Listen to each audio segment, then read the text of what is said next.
Greetings, my good people of Scunville. I just came on here to give a big up and let I know me ain't dead yet. I've been quite busy with school and therefore skunts had to take a back seat because education is the key to not being made a skunt.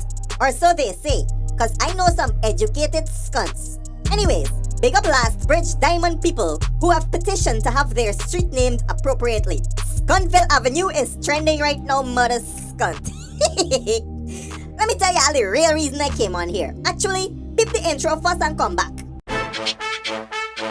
Hey, something ever surprise you like when you see it you go what? So, you see this thing we name hype?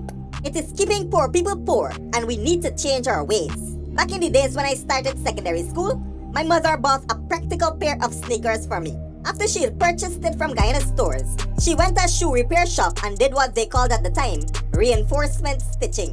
That's when the shoe man would take the bottom layer of the sneakers, apply a layer of Everstick, and stitch the bottom properly onto the shoes. This particular brand of sneakers was called Bata, but the mean kids used to call it Bata Sawaki.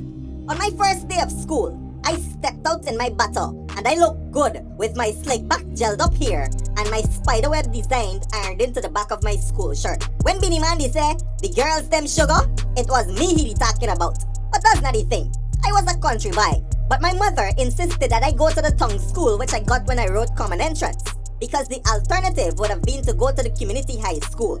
And let me tell you, the community high school where I grew up was a gangster factory. Thank God my mother decided to make the sacrifice to send me to the tongue school. So when I touched down in the tongue school, all them tongue school children had a Nike, Timberlands, Adidas, Feelers, DKNY, and other name brand things on their feet. There was me with my Bata Sawaki in the corner. I remember there was like one other kid in the entire school who had a bata like mine, and he was from farm too.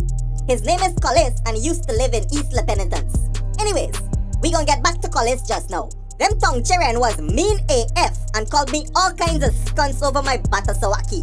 Deep down inside, I knew I could have had a Nike TN, but my mom chose to invest the money in transportation for me to go to the tongue school. So I went back home and I drew two neat Nike signs on my bata and went back to school the next day, only to face more torment. I went home again and converted the Nike signs to two middle finger signs and went back to school and tell all them tongue children rake the mother skunt.